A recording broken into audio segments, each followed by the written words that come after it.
An early, small Christmas present for millions of homeowners. The Reserve Bank today keeping interest rates on hold.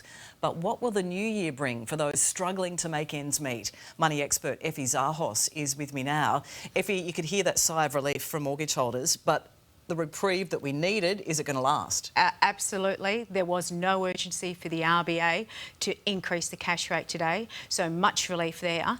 All eyes will be when the RBA meets next year in February. That will be their first meeting, and it really does come down to data.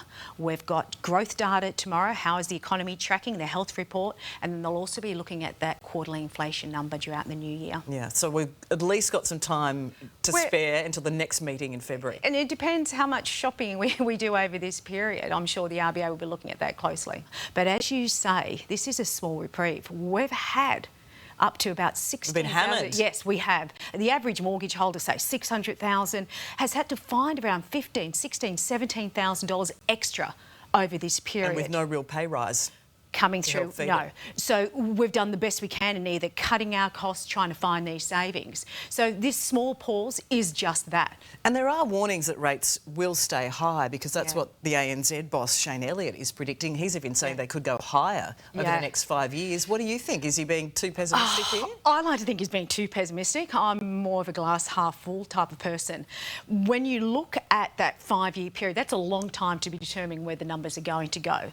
The thing I can say is that I don't expect rates to fall down to 2% anytime soon. I mean, when you think about what the average mortgage rate is for homeowners, 6% is pretty much on the mark. So the reason they were that cheap in the first place is that we had a pandemic. We had the RBA just throwing money out to banks, cheap money. Well, it's the end of cheap money.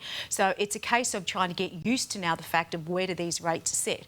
I would say that we'll probably see our first rate hike towards the end of the year, judging by what a lot of economists are saying as well. But it does depend on these numbers. Sure. The RBA's made it clear that they are going to look at data and not kind of fall in that mistake like they have in the past of predicting where rates may go. So how do we ride out the high interest rate storm then? What sort of savings can you make? Because a lot of people are going to interest-only loans. Yeah.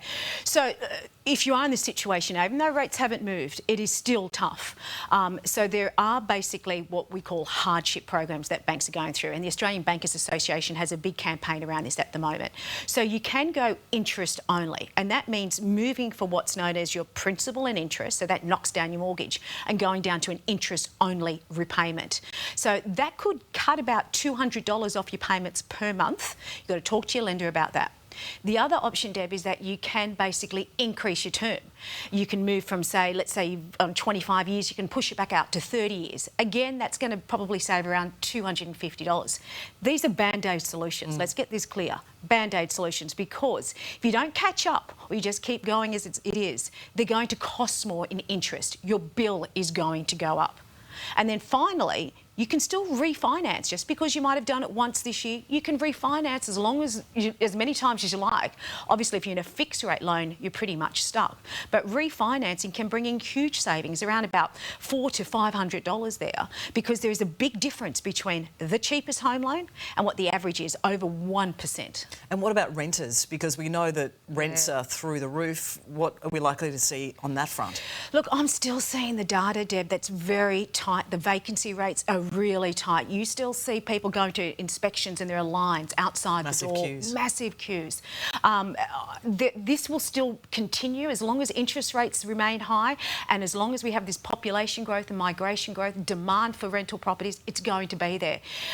Some property experts and data consultants are saying that maybe towards the end of next year we might see some reprieve, depending on where you're looking. But still, those hot spots, they're still seeing tight vacancy rates. Good on you. Effie Zahos, thanks so much. Ta.